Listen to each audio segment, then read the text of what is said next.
FNAF is one of my favorite horror franchises with it. Crazy deep lore, well-written characters, and interesting designs. This is a almost perfect franchise. But one thing I see overlooked is the strength of the characters so many of you overlook. How truly powerful these characters are that's why I will be power stealing them today.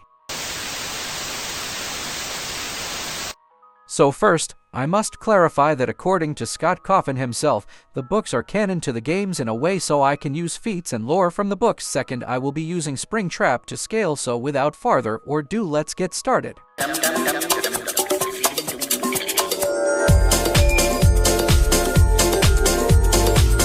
First, Springtrap can easily move around the pizza place, moving to one camera to the other. That's not the only speed feat, because in the novels, because he was stated by Charlie to move at superhuman speed, and when he was hunting, a man killed himself fast that he didn't even realize he was dead until everything went black. Describing him as moving like a race car, easily blitzing someone's vision is subsonic speed. Next, we have to do a little bit of scaling with human William, since he was described as having unhuman strength. William was easily able to overpower the original animatronics. You could listen to the theories that he hacked them, but it was outright stated by William Afton that he overpowered the animatronics to get a scale of that we must power scale the original gang. In the Twisted Ones novel, the twisted animatronics were able to bust through a wall and casually lift up human beings, which would get them to wall level, and the original gang was able to casually rip and tear them apart. They would also outscale the Bite of 83 scene. The power it takes to crush a human skull is around 1,000 to 2,000 pounds or wall level. They outskill it due to them being a higher model.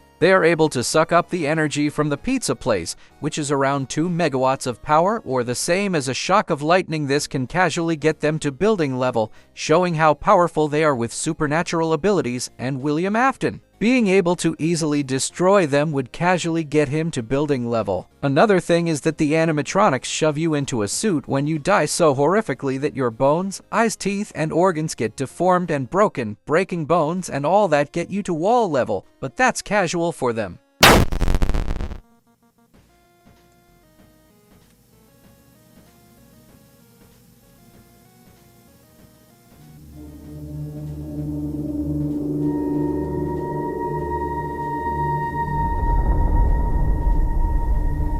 Was that the Bite of 87? Now we have to get into his top feats. We are getting into the building to possibly town block levels of power. First, we have to discuss the fact that when William Afton was in a beacon state, he dismantled the Fun Time animatronics. The reason this is so impressive is that they are the highest quality and top tech animatronics they have ever produced, being high quality than the toy, original, and withered animatronics. William was able to survive around 4 different fires, all of them he survived. Estimating how he rises, he could have survived up to 600 to 800, which would get his durability to building level. In the novel, he was able to survive a gunshot which was described to ricochet off him.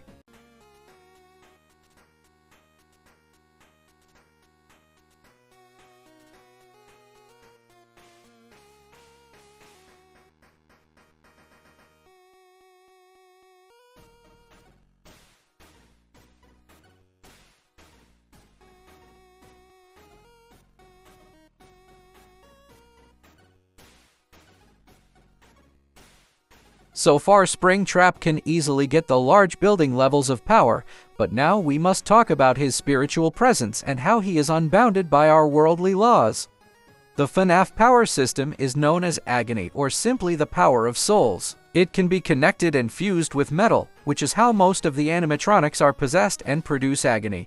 And if you are evil, you are way stronger with agony. Here are some statements that Springtrap is powered by evil. The robots are becoming more sentient. They started to know my name. Please they don't stop, even say Ivo.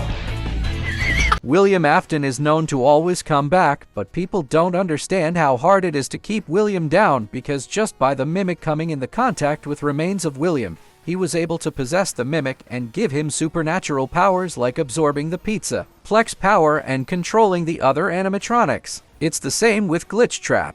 Just a little bit of his remains got onto a computer, and now he can control people and video games. But his most impressive feat is when his remains came into contact with a bunch of old animatronic parts, which all came together to create Agony, a 20-foot-tall amalgamation of different animatronic parts. In this form, he was able to repulse in the building he was in and taint a hit from a forklift, lifted it up and absorbed it. The average forklift is around 1 to 2 tons. Now, just to clarify, he was in a weekend state, but it's still impressive that in a weekend state he is casually pulling building level feats. But one thing that stands above them is that he was about to escape the building he was in until it was stated that if he makes it out of that building, he is a threat to the whole entire town and the buildings within it. That is a town level feat, if you want to take it that way. Altogether, we can get base Springtrap to large building level with subsonic speed, and we can get Agony Springtrap to town level. Thank you for watching this video. If you agree with me, like or maybe subscribe, and I'll see you next time.